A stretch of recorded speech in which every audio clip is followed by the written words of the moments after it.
ଗୋଟେ ବଡ଼ ଗଛରେ ଗୋଟେ ସୁନ୍ଦର ଝୁଲଣି ଥିଲା। ସେ ଝୁଲଣିରେ କେହି ବି ବସିବାକୁ ସାହସ କରନ୍ତିନି। ସେ ଝୁଲଣିରେ ବଡ଼ ବଡ଼ ପକ୍ଷୀ ତ ଛାଡ଼, କୋଉ ଛୋଟ ଛୋଟ ଛୁଆ ପକ୍ଷୀ ମଧ୍ୟ ସେଇ ଝୁଲଣିରେ ବସିବା ସାହସ କରନ୍ତିନି। କିନ୍ତୁ ସେ ଝୁଲଣିରେ ଗୋଟେ ଡାହାଣୀ ଚଢ଼େଇ ରହୁଥାଏ।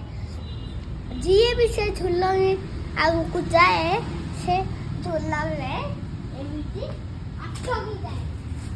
ତାକୁ ଲାଗୁଥାଏ କିଏ ସେ ଝୁଲଣିରେ ଏମିତି ଅଟକି ଯାଏ। ହଁ ତାପରେ ଝୁଲଣିରେ ତାକୁ କିଏ ଗୋଟେ ପଛପଟୁ ଟାଣି ଧରିଛି। ଆଚ୍ଛା। ରାତିରେ ସେଇ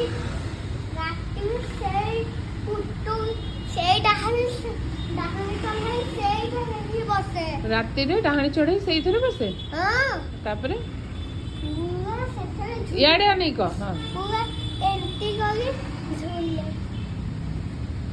ଶୁଣ, ଆଗକୁ ଡାହାଣୀ ଚଢ଼େଇ ତ ମରିଯିବ, କିନ୍ତୁ ଆଉ ଗୋଟେ ଭଲ ପକ୍ଷୀଟେ ଅଛି। ସେ କିନ୍ତୁ ଡାହାଣୀ ଚଢ଼େଇକୁ ମାରିଦବ। ତାପରେ ତା ନାଁ ହେଲା କାଉ। କାଉ। କାଉ ଡାହାଣୀ ଚଢ଼େଇକୁ ମାରିଦିଏ। ହଁ। ଆଚ୍ଛା।